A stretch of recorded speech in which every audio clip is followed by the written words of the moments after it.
네, 안녕하세요. MKH 글로벌 파트너스 대표 마경환입니다. 예, 저는 이게 투자업계에 한 24년 정도 근무했습니다.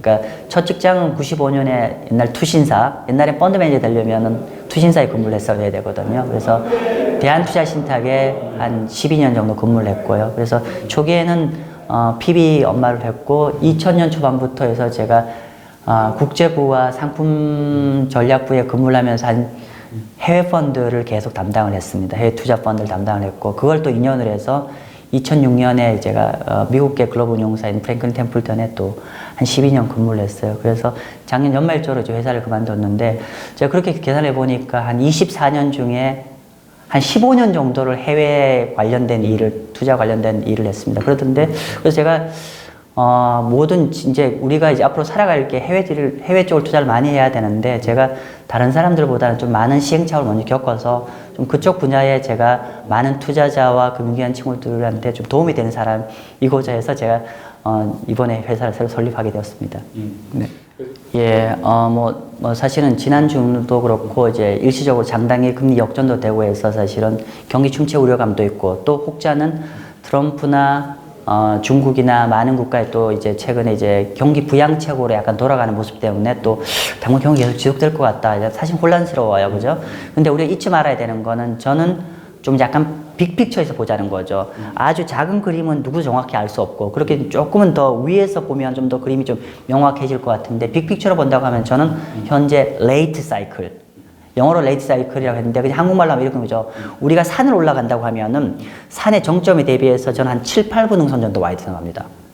7, 8분 능선 정도 와 있기 때문에 우리가 현 시점에 자산 관리를 해야 되는 건, 앞으로 조금은 얼마일지는 모르지만 좀 더 산을 올라갈, 즉 우리가 위험 자산을 갖고 좀 더 수익을 낼 수 있는 구간도 있는 반면에, 또 우리가 그 다음에 하산할 준비도 해야 되는 좀 그런 구간이죠. 그래서 레이트 사이클이라고, 제가 이렇게 레이트 사이클이라고 보는 거에 대한 또 다른 이제 그냥 직관적인 이제 우리가 그 팩트 하나는 뭐냐면, 아마 기자님도 아마 아실 것 같기도 한데, 지금 미국 기준으로 경기 확장 국면이 금년 6월 기준으로 120개월이 됩니다. 즉 만 10년이 됩니다. 참고로 경기 확장 국면 만 10년은 미국 근대 역사상 최장의 구간 들어갑니다. 즉 달리 얘기하면 금년 7월 달부터는 미국 근대 역사상 최장의 경기 확장 국면에 들어간다는 거죠. 이게 팩트입니다. 그렇다고 해서 당장 꼬인다는 건 아니지만, 중요한 거는 우리가 꽉 차간다. 그래서 현재 레이트 사이클이라는 걸 명심하시고, 즉 그렇기 때문에 이 레이트 사이클은 변동성도 커요. 변동성 크지만 또 우리가 잘 매니지하면 수익도 좋을 겁니다. 다시 한번 정리할게요. 현재 상태는 저는 금년에 리세션 없을 거라고 봅니다. 가능성 낮고. 근데 레이트 사이클이기 때문에 연중 또 변동성도 많이 수반될 거고, 그래서 수익도 높을 거는. 그래서 이런 거를 잘 좀 관리할 수 필요한 스테이지지 않을까 생각합니다. 사실은 이제 이 사이클에서는 주식이다, 채권이다 얘기하는 것보다는 굉장히 원론적인 얘기입니다만은, 저는 이렇게 얘기하죠. 그 영어 단어로 좀 표현할게요. 첫 번째, 퀄러티 자산에 들어가야 된다. 두 번째, 이 퀄러티 자산을 에셋 알로케이션, 자산 배분해야 된다. 세 번째, 이 자산 배분을 통해서 분산턴, 다이버시피케이션을 해야 된다. 좀 다시 풀어서 할게요. 퀄러티 자산이라는 건 주식도 퀄러티가 있고 채권도 퀄러티가 있어요. 그러면 채권 안에서, 그러니까 주식 안에서 상대적으로, 예를 들면 옛날 같으면은 이제 어떤 유동성에서 가는 주식 말고 정말 기업의 본질 가치가 좋은 우량주 위주로, 그리고 채권도 다양한 스펙트럼이 있지만 상대적으로 등급이 높은 투자 적격 채권 형태로 가는 게 맞고, 근데 그러니까 이 두 가지를 우리가 어떻게 보면은 위아래를 다 준비를 해야 되기 때문에 두 가지를 같이 믹스하는 게 어떤 싱글 자산을 갖고 가는 것보다는 훨씬 더 효과적일 겁니다. 그래서 저는 이렇게 보고요. 퀄러티 자산을 좀 더 구체적으로 얘기를 해보라고 하면은, 저는 이렇게 얘기해요.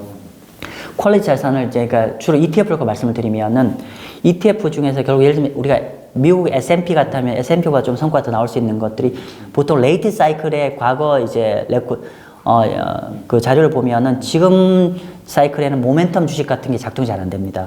반면 지수를 비트하는 거에 어떤 거냐면 퀄러티 스마트 ETF, 미니볼 스마트 ETF, 배당주 ETF.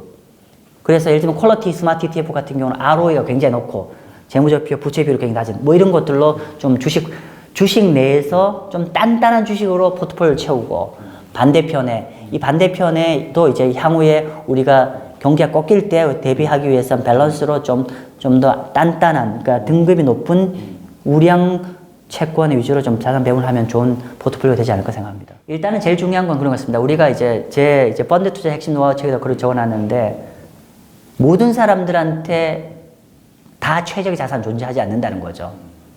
그러니까 예를 들면 우리 기자님도 그렇고 뭐 제 지인분들 지금 중요한 거는 나의 투자 성향, 리스크 톨러런스가 어떤 사람이냐.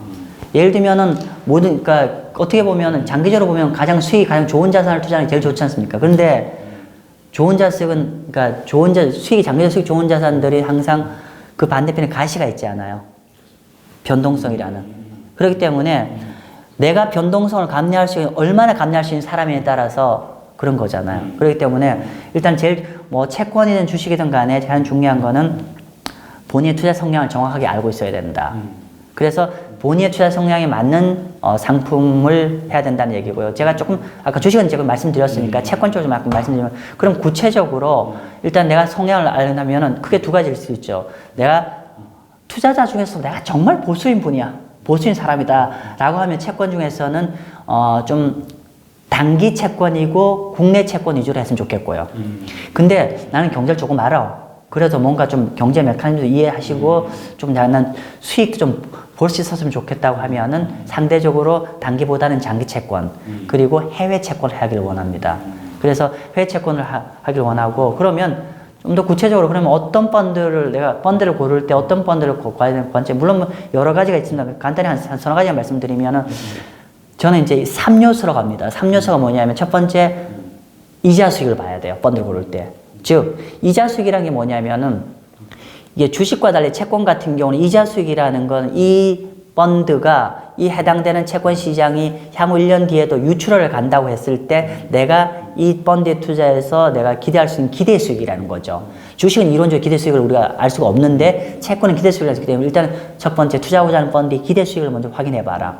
두 번째, 세 번째는 똑같이 이제 묶여 있는 건데 듀레이션과 신용 등급입니다. 듀레이션의 정의는 일반 투자자분들은 좀 어려울 수 있는데 심플하게 얘기할게요. 저는 듀레이션을 채권 펀드의 베타라고 얘기합니다. 우리가 주식형 펀드의 베타 잘 아시죠? 주식형 베타가 1이라는 거는 시장이 올라간 것만큼 내가 들고 있는 주식형 펀드도 같이 올라간다는 얘기잖아요. 2배면은 지수에 2배 올라가고 2배 빠지는데 듀레이션 똑같다는 얘기죠. 듀레이션이 1이라는 거는 시중금리가 1% 움직였을 때 내가 들고 있는 채권형 펀드의 가격도 1% 반대로 움직이는 뜻입니다. 그럼 듀레이션이 만약 5년이라면 어떻게 되냐면은 시중금리가 1% 움직였을 때 내가 들고 있는 채권의 가격이 무려 5% 위아래로 움직인다는 뜻이에요. 즉 우리가 듀레이션을 파악하라는 거는 내가 들고 있는 채권형 펀드의 민감도, 시장이 움직였을 때 내가 얼마나 민감하게 내 펀드가 출렁대는지를 확인하라는 거고요. 세 번째는 신용 등급이에요. 가중평균 신용 등급입니다. 즉 신용 등급이 우리 다 아시는 얘기지만은 등급이 높을수록 상대적으로 어떤 경제 상황에 따라서 잘 방어되고 상대적으로 경제가 나빠졌을 때 가격이 올라가는 속성이고, 등급이 낮으면은 경제 상황에 따라서 훨 더 민감하게 움직인다는 자산이죠. 다시 합치면 2번, 3번 합치면은 듀레이션과 신용 등급은 기본적으로 내가 투자하고자 하는 펀드의 어떤 민감도 체크에 굉장히 좋아요. 상대적으로 신용 등급이 등급이 낮고 듀레이션이 길다는 거는 내가 기대 수익도 높고 내가 떠안는 리스크도 크구나 라고 할 수 있는 거죠. 그리고 마지막으로 한테만 더 첨언하자면은 채권형 펀드의 벤치마크를 꼭 보시라는 거예요. 뭐 이런 거잖아요. 우리가 어떤 그 펀드들의 어떤 그 메이크업에 너무 좀 이렇게 그러니까 즉 펀드의 네이밍을 보면은 이 펀드가 잘 모르겠어요. 네이밍은 상대적으로 고객들한테 좀 이왕이면 마케팅이 잘 되게 사실 작성을 만들지 않습니까? 좀 멋있는 그림으로. 근데 중요한 거는 모든 펀드는 벤치마크가 있어요. 근데 우리가 이 네이밍은 무시하고 벤치마크를 보면은 얘가 얘의 실제 얼굴을 알 수 있어요. 얘가 어디에 투자하고 있는지를 정확히 알 수 있고, 근데 이 벤치마크를 아는 게 중요한 게 뭐냐면, 벤치마크를 알게 되면은 예를 들면 이런 거죠. 이 벤치마크에 글로벌 투자 적격채권 투자한다더라. 아, 그러면 이 펀드 내가 투자하기 전에도 이미 견적이 나와요. 아, 이거 별로 위험하지 않구나. 내 대박도 기대하지 못하면 그냥 적당한 수익, 적당한 위험은 하구나. 아, 내 투자 적격 채권은, 아, 얘는 금리가 오르면 별로 안 좋겠구나. 반면 경제가 나빠지면 성과가 좋겠구나. 그래서 저는 개인적으로 모든 투자자분들, 주식도 마찬가지고 채권도 마찬가지지만 벤치마크를 꼭 확인하라. 즉, 벤치마크를 아는 건 내가 투자하고자 하는 펀드에 이미 투자하기 전에 절반을 알고 들어간다고 저는 얘기합니다. 네. 위험을 정확하게 코멘트해 줄 수 있는 하고 거래하라는 거죠. 이런 거잖아요. 기본적으로 모든 투자 상품은 기본적으로 수익과 반대편의 위험에 상존하는 거죠. 자, 근데 제가 PB 2명을 가정을 했을 때 A PB는 이 상품에 대해서 굉장히 좋은 스토리텔링입니다. 이렇게 하면 좋은 수익이 날 거 이렇게 얘기하신 분이 있고, B 분은 이 상품은 요런 리스크가 있습니다. 그럼에도 불구하고 이걸 투자하셔야 됩니다. 이렇게 얘기하시는 분이 있어요. 그러면 저는 단언컨대 B하고 거래하셔야 됩니다. 좀 나한테 쓴소리를 하지만은 좀 무서운 소리를 했지만 B하고 거래하셔야 돼요. 왜 그러냐 이런 거죠. A가 그러니까 위험을 얘기하지 않았다는 건 두 가지 의미가 있을 가능성이 있죠. 첫 번째, 이 상품의 위험 구조를 정확히 몰라. 그죠? 두 번째, 알고 있음에도 불구하고 내가 이분한테 고객 세일즈를 더 하기 위해서 얘기를 안 했을 수도 있죠. 즉, 위험을 정확하게 브리핑한다는 건 이 상품을 정확하게 수익의 메커니즘을 이해하고 있다는 뜻이에요.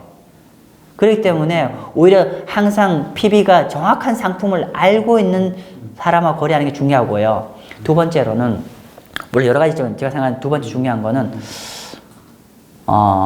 채권을 잘 아시는 분하고 거래하십시오. 이런 거죠. 우리가 채권을 잘한다는 거는 이미 주식을 또 잘한다는 얘기예요. 그죠? 우리가 기본적으로 금융권에 가면은 투자상품 얘기하면은 주식밖에 얘기 안 해요. 분명히 전세 금융시장은 주식보다 채권이 더 큼에도 불구하고 채권 얘기를 안 해요. 그리고 사실 대다수의 예금 투자자들이 금융권을 찾을 때 예금보다 플러스 알파를 원하는 분들이기 때문에 한 자리 후반대만 나는 오케이야 라고 하시는 분들이잖아요. 근데 주식을 권해요. 이거는 저는 이렇게 얘기해요. 만약 고객이 10% 이상을 원한다 하면 주식을 해야 된다. 근데 한 자리 중후반대를 원하시는 분들한테 이거는 마치 너무 큰 수익의 위험 덩어리를 여기 제공해 주는 거예요. 해외 채권은 글로벌 거시 경제를 잘 알아야 된다는 뜻이기 때문에 채권을 잘 안다는 거는 글로벌 전체 경제를 잘 안다는 뜻이고요. 그리고 좀 제가 비유를 하자면 이런 거죠. 우리가 그러니까 권투를 합시다. 권투를 하게 되면은 우리가 주식만 아시는 분은 권투 게임을 하는 상대방하고 굉장히 큰 훅을 때리는 거죠. 물론 맞으면은 굉장히 한 방에 이길 수 있어요. 근데 이래도 한 손질을 그냥 그 어퍼컷을 때리다 보니까 굉장히 상대방한테 내가 이렇게 잠 펀치를 활용하려는 게 굉장히 많죠. 즉 리스크라는 요인한테 내가 쉽게 노출돼요. 근데 우리가 채권을 잘한다는 거는 주식 채권 양손잡이라는 거예요. 양손잡이니까 어떤 상황에서도 우리가 항상 이 게임을 이겨야 되는데 또 우리가 해야 되는 건 상대방의 펀치를 잘 막아내야 되니까 위험 관리도 잘 해야 되는 거죠. 양손잡이를 하면은 대박은 안 나지만은 결국 투자의 게임에서 이길 수 있는 거죠. 그래서 채권을 잘 다루는 PB하고 해라. 특히 해외 채권을 잘 다루는 PB하고 해라. 정도입니다.